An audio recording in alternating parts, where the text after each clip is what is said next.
तो hello students. तो अभी आज हम लोग चलते हैं सीबीएसई क्लास 12th के मैथ में हम लोग 3D वेक्टर पढ़ रहे हैं और आज हम लोग पढ़ने वाले हैं प्रोडक्ट ऑफ टू वेक्टर्स। ठीक है, आज हम लोग जो देखेंगे उसमें product of two vectors.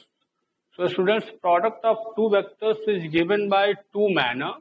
As first scalar product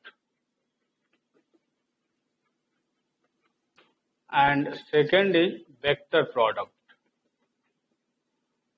Vector product. Scalar product, it is also known as dot product. Whereas this is also called cross product.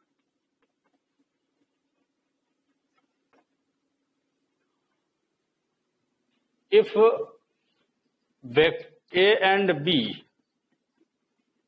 are two vectors, A and B are two vectors, then A dot B is called scalar product, scalar or dot product. Whereas A cross B is called vector or cross product. But here arises a suspicion that when I will show dot product of the product of two vectors and when I will show the cross product of two vectors, this is a more important part to understand to clearance of the product of two vectors. So students, listen carefully. If A and B both are vector quantity, okay, and when the multiplication of these two vectors will becomes a scalar quantity, then this product is denoted by dot product. Listen again कि अगर मान लीजिए A और B आपके पास दो vector quantity है, लेकिन उसका मल्टीप्लिकेशन करने पे जो आंसर आता है, नई क्वांटिटी जो आएगी, अगर वो भी स्केलर है, अगर वो स्केलर आ गया तो इसको हम डॉट से शो करेंगे, और अगर वो वेक्टर आ गया तो उसको क्रॉस से शो करेंगे। जैसे आप समझो, देखो एक्चुअल में वेक्टर और वेक्टर का जो मल्टीप्लिकेशन होता है, जैसे कि दो वेक्टर का अगर सम करोगे, जैसे सपोज करो कि यहां पे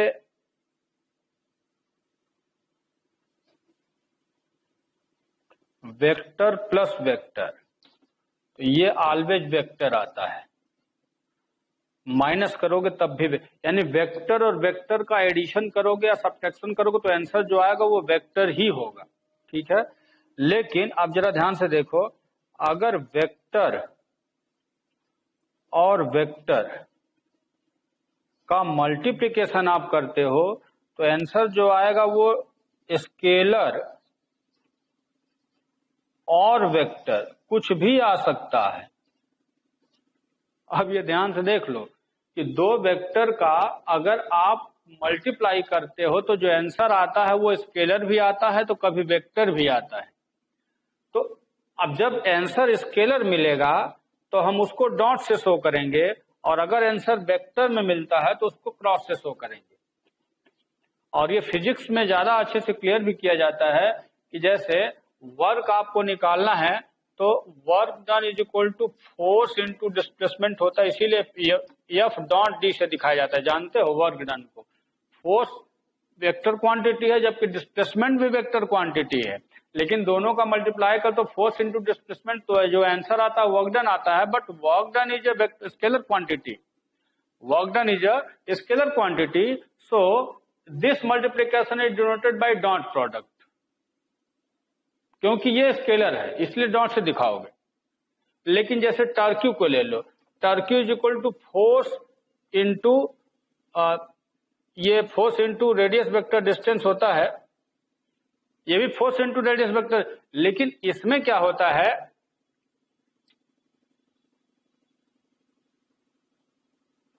कि इसमें जो आप देखते हो क्योंकि जो टर्क्यू है, ये टर्क्यू एक वेक्टर क्वांटिटी है, तो टर्क वेक्टर है, तो इसलिए अब इसको हम लोग क्रॉस से शो करेंगे, तो यहाँ पे ऐसे एरो मारेंगे। अब देखो यही फर्क है कि अगर दोनों, यहाँ भी फोर्स इंटू डिस्टेंस है, यहाँ फोर्स इंटू डिस्टेंस है, लेकिन टर्क्यू इससे प्राप्त होता है। टर्क्यू की डेफिनेशन को आप देखोगे तो अब यहाँ पे ये फिजिक्स का मैटर है, तो इसमें हम लोग जब फोर्स और ये distance, perpendicular distance on the axon line through the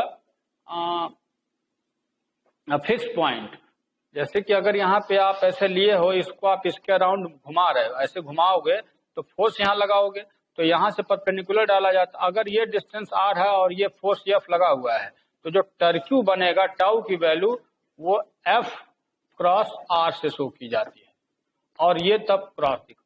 अगर देखो यहाँ भी फोर्स डिस्टेंस, यहाँ भी फोर्स डिस्टेंस, लेकिन ये वर्क डन को डिफाइन करता है, तो ये स्केलर है तो इसलिए डॉट लग गया। लेकिन जो टर्क्यू है वेक्टर क्वांटिटी है, इसलिए इसको दोनों मल्टीप्लिकेशन, लेकिन इसको क्रॉस से आप दिखाओगे, इसको यहाँ पे क्रॉस से दिखाओगे। तो ये अंतर मैंने बताया कि कब डॉट दिखाया जाता है, कब क्रॉस दिखाया जाता है, ठीक है ना। तो डॉट तब दिखाओगे जब इन दोनों को मल्टीप्लाई करने पे आंसर जो आएगा वो स्केलर क्वांटिटी है, मतलब कि अदिश राशि है। लेकिन इन दोनों को क्रॉस कब दिखाओगे, जब दोनों का आंसर गुणा करने पे, मल्टीप्लाई करने पे जो आएगा वो वेक्टर क्वांटिटी या सदिश राशि आती है। वेक्टर को हिंदी में सदिश बोलते हैं और स्केलर को हिंदी में अदिश बोलते हैं। समझ में आया? पहले तो मैंने अंतर समझाया कि स्केलर प्रोडक्ट और क्रॉस वेक्टर प्रोडक्ट होता क्या है, और अब हम पहले डिस्कस करने जा रहे हैं स्केलर प्रोडक्ट। पहले हम लोग पूरा डिस्कस करेंगे स्केलर प्रोडक्ट के लिए।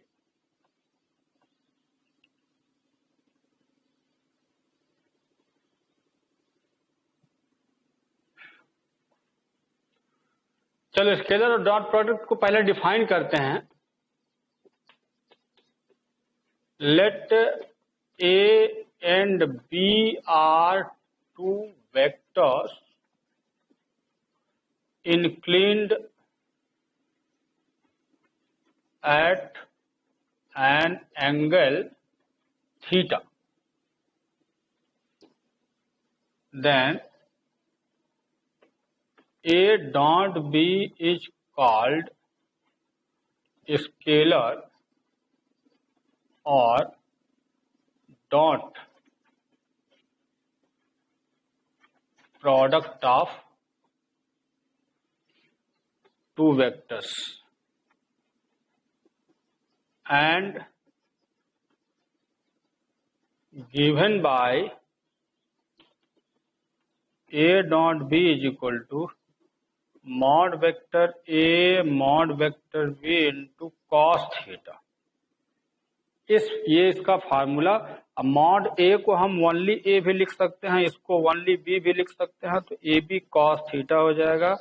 और ये दोस्तों ए डॉट बी का फार्मूला शो कर रहा है ज्योमेट्रिकली। अब जैसे सपोज करो कि ये वेक्टर ए है और ये वेक्टर बी है, और ये एक दूसरे से थीटा एंगल पे ज्वाइन किएगा, vector O A and vector O B, then A dot B is given by this formula. ठीक है, मतलब यहाँ की अगर ए और बी दो वेक्टर क्वांटिटी है और वो एक दूसरे से थीटा एंगल पे इंक्लिन्ड है, and B are two vectors inclined at an angle theta, then A dot B is called scalar or dot product of two vectors and given by this formula। mod vector केवल ए लिखोगे मान लिया जाएगा, mod vector B को केवल B लिखोगे बिना arrow लगाए, तब उसका मैग्नीट्यूड माना जाएगा ये, और cos थीटा यहाँ पे लिखा जाता है, ये इसका formula.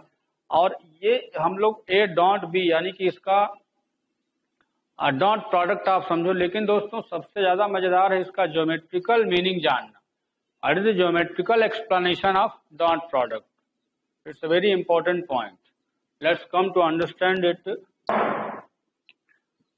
The geometrical meaning of dot product. Okay? ये इसका definition होगा।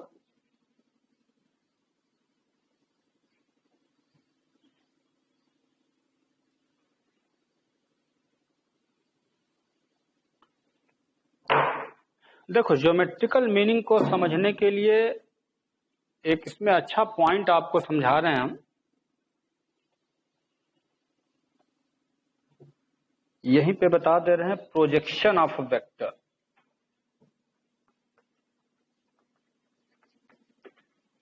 प्रोजेक्शन ऑफ वेक्टर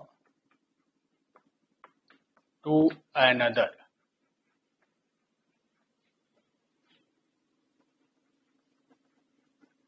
ये बड़ा अच्छा पॉइंट है, projection of a vector to another vector, यानी एक वेक्टर का किसी दूसरे वेक्टर पर प्रोजेक्शन कैसे फाइंड करते हैं। ठीक है, देखो एक्चुअल में प्रोजेक्शन का मीन्स तो ऐसे होता है उसकी छाया जो पड़ रही है, उसका जो शैडो है। इट मीन्स कि अगर इस पर शैडो चाहिए तो ठीक परपेंडिकुलर लाइन आप ऐसे चढ़ो, और यहां परपेंडिकुलर लाइन चढ़ करके बिल्कुल जैसे सपोज करो कि यहां अगर सन चमक रहा होता, सूर्य यहाँ पे चमक रहा होता, तो इस डंडी की जो परछाई है नीचे वो इतना लेंथ पे पड़ेगी ना। आप देख रहे हो ये पूरा वेक्टर ए है यहां से यहां तक, ये यहां से पूरा वेक्टर ए है, लेकिन आप देखोगे बी का शैडो जो पड़ रहा ये है यहाँ पे, इसको हम लोग ओसी कंसीडर कर लेते हैं। ठीक है ना, तो यहाँ पे जो ओसी वेक्टर है, वेक्टर ओसी इज द, आप यहां देखो, projection of vector B on vector ए। जो ओसी आप देख रहे हो ना, ओसी, इसी को हम कहते हैं, इस पर प्रोजेक्शन चाहिए तो ठीक परपेंडिकुलर आप जाओ। अब देखो इसकी छाया इतनी जो पड़ेगी ना, ये हिस्सा, इसी को हम projection of vector B on vector ए बोलेंगे। ये बी का ए पर प्रोजेक्शन, लेकिन उसको अगर फाइंड करना है तो अब देखो ओसी is the projection of B on vector ए। अच्छा, अब देखो कि प्रोजेक्शन, या हिंदी में इसको प्रक्षेप कहते हैं। हिंदी में प्रोजेक्शन को प्रक्षेप बोलते हैं, यानी कि वेक्टर बी का वेक्टर ए पर प्रक्षेप जब प्राप्त करोगे तो इसको, ओसी को वेक्टर बी का वेक्टर ए पर प्रक्षेप बोलते हैं। तो projection of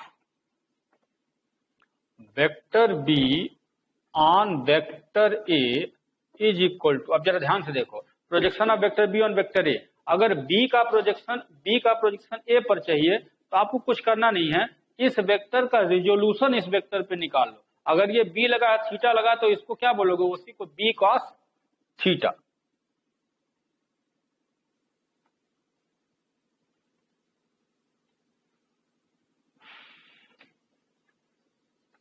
B cos theta, ये जो आप देख रहे हो बी का ए पर प्रोजेक्शन है, ओसी जो है ये वेक्टर का, इस वेक्टर का प्रोजेक्शन का मतलब थीटा लगा तो बी कॉस थीटा लिख दो। समझ में आ गया? तो बी कॉस थीटा जो आप देख रहे हो ये बी का प्रोजेक्शन ए पर है।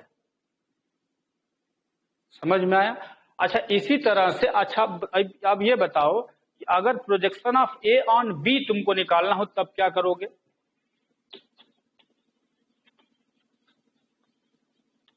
Projection of vector A on vector B, तब क्या करोगे? अब देखो इस पर प्रोजेक्शन चाहिए तो इस पर ठीक परपेंडिकुलर लाइन ड्रॉ करो आप, एकदम परपेंडिकुलर, और सोचो कि अगर ये सन यहां होता, यहां चमक रहा होता ऐसे सन, तो अब इसकी छाया जो इतनी बड़ी पड़ेगी ना यहाँ पे, ये ओ डी, ये इतनी बड़ी पड़ेगी। और अब आपको करना ये है कि इसमें मैं लिख दे रहा हूं, यहाँ पे इसको मैं लिख दे रहा हूं ओ सी वेक्टर, और इसको बोलोगे बी कॉस थीटा। लेकिन अगर यहाँ पे ओडी वेक्टर लिख दिया जाए तो ये जो प्रोजेक्शन है आप वेक्टर ऑन वेक्टर बी हो जाएगा।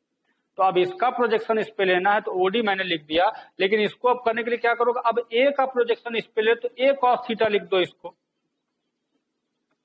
ए कॉस थीटा। समझ में आ गया? अभी मैंने बताया कि what is mean by the projection of a vector to another vector. What is the meaning of projection of a vector to another vector, मतलब एक वेक्टर का दूसरे वेक्टर पर प्रक्षेप या प्रोजेक्शन कैसे फाइंड करते हैं, ये हमने आपको समझाया पूरा। क्लियर? समझ में आ रहा है? अच्छा, अब चलो आगे देखा जाए।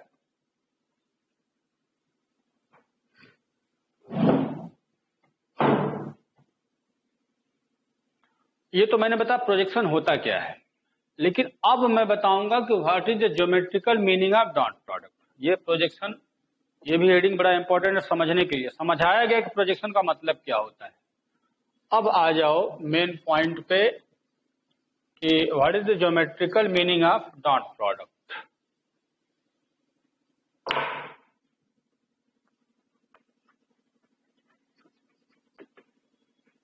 Geometrical meaning of dot product.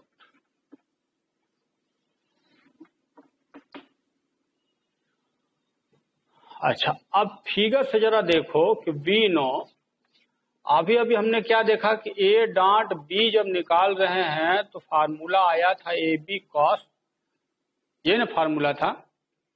अच्छा आप ये चेक करो कि इस समय मॉड फॉर्म में ही अगर हम लिख दें तो इसको mod A mod B into cos theta, समझ में आ गया। लेकिन आपको ये पता है कि जो बी कॉस थीटा है, जरा ध्यान दीजिएगा, ये एक मैंने लिख दिया, लेकिन ये जो बी कॉस थीटा है इसको मैं एक में पैक करूं तो बी कॉस थीटा को मैं अगर लिखूं projection of vector B on vector ए, यही है ना। बी कॉस थीटा क्या है ये? बी कॉस थीटा का मतलब कि बी का प्रोजेक्शन ए पर है, यानी प्रोजेक्शन ऑफ बी, इसका projection of B on vector ए। तो इसका मतलब ये हुआ कि अगर आप इस फार्मूले से चेक करोगे projection of vector B on vector ए, तो फार्मूला यहां पे क्या हो जाएगा,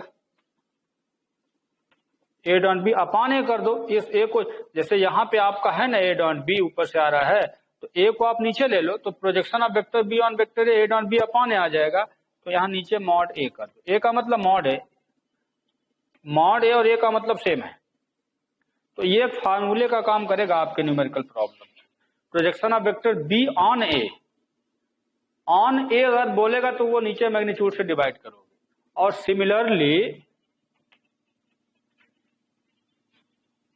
सिमिलरली अब ऐसे ही अगर आपको लिखना होगा projection of vector B on, projection of vector A on vector B, it projection of A on B, तो ए डॉट बी तो वही रहेगा, बस मैग्नीट्यूड लेकिन अब ए का बी का लिखोगे। अगर ए पर प्रोजेक्शन चाहिए तो ए का मैग्नीट्यूड नीचे रहेगा, बी पर प्रोजेक्शन चाहिए तो बी का मैग्नीट्यूड नीचे रहेगा। दोनों का फार्मूला लगभग सिमिलर है, लेकिन ये बिल्कुल ध्यान रखो, और जब ये दिमाग से उतर जाए तो ये फिगर आपको काम देगा। आप जैसे भी याद करो, जैसे प्रोजेक्शन ऑफ बी ऑन ए बोलेगा तो बी कॉस थीटा हो रहा है, समझ में आ रहा है ना। तो बी कॉस थीटा की ही तो वैल्यू मैंने निकाला, ये जो आप देख रहे हो B cos theta equal to A dot B upon mod A. हम इसको बी कॉस थीटा से भी डिनोट कर सकते हैं, और इसको हम चाहें तो ए कॉस थीटा से डिनोट कर सकते हैं। तो this is the projection of a vector to another vector, समझ में आ गया। लेकिन अभी भी ध्यान रखिएगा कि ज्योमेट्रिकल मीनिंग ये तो मैंने समझाया, अभी मेन ज्योमेट्रिकल मीनिंग जो है डॉट बी का, वो हम डॉट जब करते हैं तो एक्चुअल में क्या करते हैं वो अब मैं बताऊंगा। एक्चुअल में यहाँ पे डॉट बी का मतलब अब यहाँ पता चलेगा कि हम लोग क्या करते हैं जब ए डॉट बी करते हैं। ये तो प्रोजेक्शन के बेस पे मैंने समझाया, लेकिन मेन ज्योमेट्रिकल मीनिंग अब क्लियर होगा यहाँ। तो इसको आप याद रखेंगे प्रोजेक्शन को पूरा।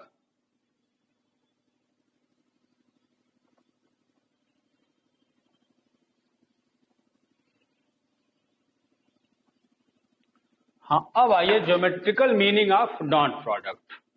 देखो हम लोग के पास फिर से वही ए डॉट बी की वैल्यू मैं बता चुका हूं, ए बी कॉस थीटा मिल रहा है, ए बी कॉस थीटा मिल रहा है ना। तो एक्चुअल में देखो A dot B is equal to A B cos theta मैंने बता दिया, इसका ज्योमेट्रिकल मीनिंग भी क्लियर कर दिया गया।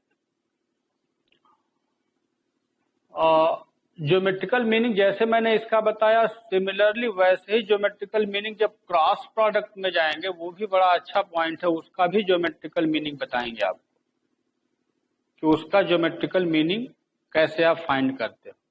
तो इस समय ज्योमेट्रिकल मीनिंग में आपने ये देखा डॉट प्रोडक्ट के कि इसका जो प्रोजेक्शन है, एक्चुअल में हम प्रोजेक्शन ही फाइंड करते हैं। जब भी हम डॉट प्रोडक्ट निकालते हैं तो इसके प्रोजेक्शन का वेक्टर में मल्टीप्लाई होता है। जैसे कि इसकी वैल्यू बी कॉस थीटा हो गई, ए यहाँ पे ए इंटू बी कॉस थीटा, तो एक प्रकार से ये पूरा वेक्टर जो है प्रोजेक्शन इंटू वो वेक्टर खुद होता है।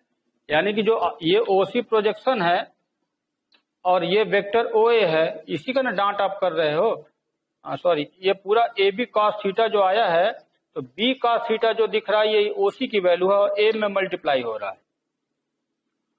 तो इस तरह से इसका आपने ज्योमेट्रिकल मीनिंग समझ लिया।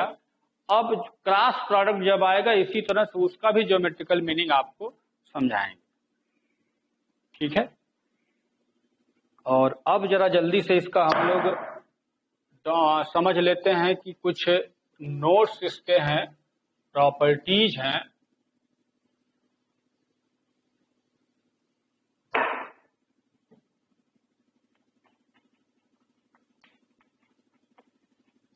Properties of dot product. Properties of dot product में अब जरा समझिए ध्यान से। सबसे पहली प्रॉपर्टी जो है, हम ए डॉट बी को बी डॉट ए भी लिख सकते हैं, यानी कि डॉट प्रोडक्ट इज कन्वर्टेबल,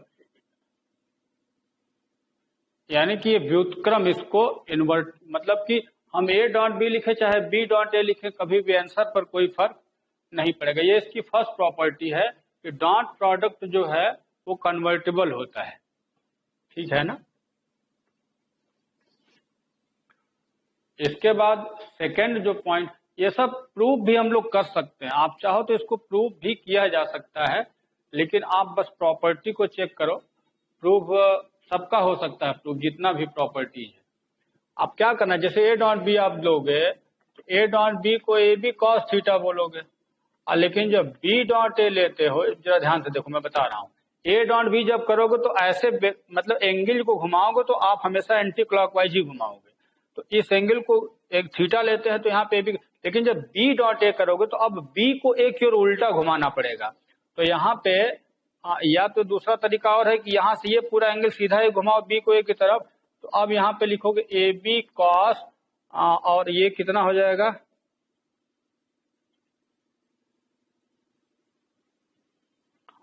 उल्टा है। अगर मान लो बी ये है तो बी को ए की ओर उल्टा घुमाओगे तो यहाँ माइनस थीटा लिख दो, और cos minus theta is equal to आप जानते हो कॉस थीटा ही होता है, तो ये भी ए बी कॉस थीटा, ये भी ए बी कॉस थीटा, दोनों का इक्वल आ गया। तो इसलिए डॉट प्रोडक्ट जो होता है वो इन्वर्टेबल, मतलब कि उसको कन्वर्ट कर सकते हो आप, ए डॉट बी लिखो चाहे बी डॉट ए लिखो। इसके बाद सेकेंड प्रॉपर्टी, ये डॉट प्रोडक्ट एडिशन पर डिस्ट्रीब्यूट होता है। मतलब कहने का क्या कि अगर ए डॉट बी प्लस सी लिखा हुआ है तो हम ए डॉट बी एक बार कर सकते हैं, फिर ए डॉट सी भी कर सकते हैं। ये सेकेंड प्रॉपर्टी याद रखिएगा। ए डॉट बी प्लस सी, तीन वेक्टर हैं तो दोनों को जोड़ करके डॉट लगाओगे तो ए का डॉट बी से अलग कर सकते हो, ए का डॉट सी से अलग कर सकते हो आप। इसके बाद थर्ड प्रॉपर्टी में क्या है कि अगर मान लो A when theta is equal to 0 degree, जब theta is equal to 0 degree होगा उस कंडीशन में कि A dot B is equal to A B cos 0 की वैल्यू 1 होती है, कॉस 0 की वैल्यू 1 होती है। इसके बाद fourth property, when theta is equal to 90 degree, ये इंपॉर्टेंट प्रॉपर्टी है, ध्यान रखिएगा। जब theta is equal to 90 degree तो A dot B is equal to A B cos 90 is equal to 0 हो जाएगा, यानी A dot B is equal to 0, ये ध्यान रखिएगा। इसका रिवर्स प्रोसेस भी अच्छे से याद रखना, अगर दो वेक्टर परपेंडिकुलर है तो उनका डॉट प्रोडक्ट 0 आना चाहिए। इसको ऐसे भी लिख लो, if vector A perpendicular to vector B then A dot B is equal to 0। ये लाइन आप अच्छे से याद कर लेना।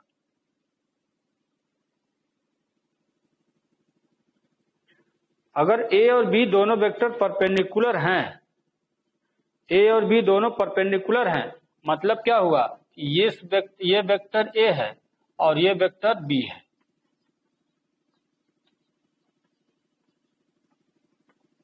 तो ए और बी दोनों अगर परपेंडिकुलर हुए तो परपेंडिकुलर वेक्टर के लिए A dot B is equal to 0 होना चाहिए। कभी भी अगर दो वेक्टर का डॉट प्रोडक्ट 0 आ गया आंसर, तो इसका मतलब क्या हुआ कि दोनों वेक्टर परपेंडिकुलर हैं आपस में, दोनों वेक्टर परपेंडिकुलर माने जाएंगे। ये अच्छे से याद रखिएगा, बहुत ज्यादा इसका यूज होगा। कभी भी डॉट प्रोडक्ट अगर 0 आ गया तो इसका मतलब है कि दोनों वेक्टर परपेंडिकुलर है।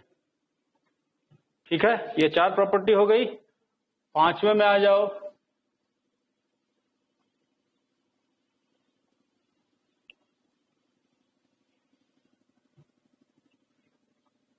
प्रॉपर्टी 5th में सेम वेक्टर के लिए if vector A is equal to vector B, if अगर ए और बी दोनों सेम वेक्टर हुए तो हम क्या कह सकते हैं, A dot A is equal to mod A cos 0। क्योंकि अगर इक्वल वेक्टर है तो एक ही पे चढ़ा होगा, सेम वेक्टर है। इक्वल वेक्टर का मतलब डायरेक्शन मैग्नीट्यूड दोनों इक्वल होना चाहिए। मतलब कि अगर ये वेक्टर ए है तो इसी पर वेक्टर बी है चढ़ा हुआ, तभी ना। तो इसका मतलब थीटा की वैल्यू 0 डिग्री हो जाएगी। और मॉड ए का मतलब ए और ए का मतलब ए स्क्वायर, या हम कह सकते हैं मॉड ए का होल स्क्वायर। तो कभी भी ध्यान रखिए, इक्वल वेक्टर्स का अगर आप डॉट निकालते हो तो उसके मैग्नीट्यूड का स्क्वायर होता है। The dot product of equal vectors is equal to the square of that magnitude. Dot product of equal vectors will be the square of that magnitude। उसके मैग्नीट्यूड का स्क्वायर कर देना अगर दोनों वेक्टर सेम हुए तब। ठीक है, ये 5th प्रॉपर्टी है। समझ में आया? इसके बाद आ जाओ 6th प्रॉपर्टी में।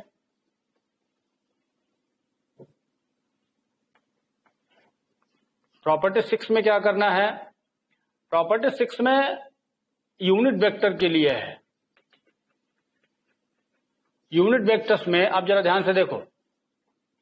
आप जानते हो कि एक्स एक्सिस, वाई एक्सिस और जेड एक्सिस है, तो इस पर यूनिट वेक्टर को आई कैप, इस पर जे कैप और इसको के कैप बोलते हो ना। अब जरा इनका डॉट देखते हैं क्या होता है। अब जरा ध्यान देना। अच्छा बताओ, आई डॉट जे की वैल्यू लिखोगे अगर, तो फार्मूला ए डॉट बी का अभी आप है वहां ए बी कॉस थीटा है ना। तो आई डॉट जे का मतलब क्या होता है, मॉड आई का मॉड जे का मल्टीप्लाई आई इंटू कॉस कितना डिग्री होना चाहिए। अच्छा, आई और जे के बीच क्या डिग्री का एंगल है, देखो आई और जे 90 डिग्री पे है ना। आई और जे इनके बीच कितना डिग्री एंगल है, 90 डिग्री। तो यहाँ पे cos 90 लिखोगे, लेकिन cos 90 की वैल्यू क्या होती है, 0 होती है। तो इसका पूरा आंसर 0, यानी कि आई डॉट जे का आंसर 0 आ रहा है, तो उसी प्रकार जे डॉट के का भी आंसर 0 आएगा, के डॉट आएगा, क्योंकि ये सारे परपेंडिकुलर यूनिट वेक्टर्स हैं। तो सिमिलरली इसका मतलब अब ये फार्मूला हो जाएगा, आई डॉट जे हुआ चाहे जे डॉट के हुआ और चाहे के डॉट आई, सबका आंसर 0 होगा। ठीक है, और इसका उल्टा भी कर सकते हो आप। तो J dot I is equal to K dot J I is equal to I dot K, इन सबका भी आंसर 0 आएगा। समझ में आ गया? तो जब dot product I dot J हो चाहे आई डॉट जे डॉट के डॉट, अगर डॉट लगा है तो सबका आंसर 0 आएगा। ये छठी प्रॉपर्टी का बड़ा इंपॉर्टेंट सेक्शन है। कभी भी आई डॉट जे डॉट के सब आएगा तो उत्तर 0 आ जाएगा। ठीक है, लेकिन अगर सेम टू सेम डॉट करोगे तब क्या आएगा, ये भी जरा देख लो इधर।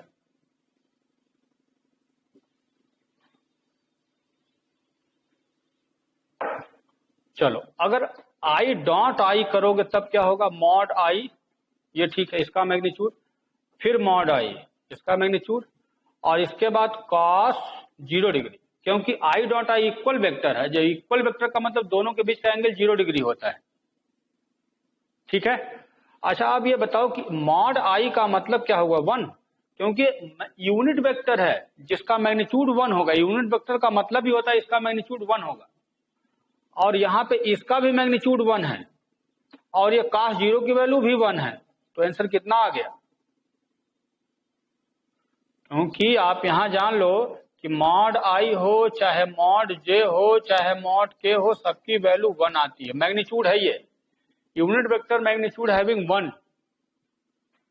ठीक है। तो आई डॉट आई की वैल्यू 1। तो सिमिलरली अब आप कह सकते हो कि आई डॉट आई हो चाहे जे डॉट जे हो और चाहे के डॉट के हो, इन सबका आंसर 1 ही आएगा। तो ये दो बॉक्स दोस्तों अच्छे से याद रख लेना कि आई डॉट जे अगर चेंज हो गया तब तो 0, लेकिन सेम टू सेम है तो उसका आंसर 1 ही आएगा। समझ गए? और इसको याद रखने के लिए एक टेबल मैं बता दे रहा हूं आपको। यहां पे डॉट लगाओगे, यहां आई जे के, ठीक है। इधर भी लिखो आई जे के, ठीक है। तो अच्छा देखो, I dot I same vector है तो 1 हो जाएगा। I dot J 0, I dot के 0, लेकिन जे डॉट आई करोगे तो फिर 0, जे डॉट जे होगा तो 1, और जे डॉट के होगा तो फिर 0, के डॉट आई होगा तो 0, के डॉट जे होगा 0, लेकिन के डॉट के फिर 1। तो इसमें पूरा डॉट आ जाएगा। इस टेबल में पूरा डॉट प्रोडक्ट बताया गया है। समझ गए? तो ये पूरा सेक्शन जो आपका वेक्टर सेक्शन था वो मैंने बताया। अभी डॉट प्रोडक्ट और उसकी प्रॉपर्टीज को मैंने बताया है। Dot product and their properties, ये पूरी प्रॉपर्टीज थी। इसको अच्छे से आप कवर करिएगा। अब नेक्स्ट वीडियो में जब हम लोग आएंगे तो अब कंपोनेंट वेक्टर को लेकर के उसका डॉट कैसे निकालते हैं ये मैं बताऊंगा। कंपोनेंट वेक्टर को लेकर के उसका डॉट प्रोडक्ट कैसे निकलता है ये समझाएंगे। अभी तो सारे सिंपल रूल्स आपको बताए गए हैं, अब आगे धीरे धीरे इसका एप्लीकेशन आपको मिलेगा। लेकिन आज का ये लेक्चर जो है वेक्टर 3D के लिए डॉट प्रोडक्ट के लिए बड़ा ही इंपॉर्टेंट सेक्शन होगा, ये ध्यान रखिएगा। इसको अच्छे से कवर करिएगा और इस वीडियो को 2 बार 3 बार देख देख करके पूरा क्लियर करिएगा, तब अगला वीडियो आपको अच्छे से समझ में आएगा। ठीक है ना? तो फिर मिलते हैं नेक्स्ट वीडियो में, तब तक के लिए थैंक यू।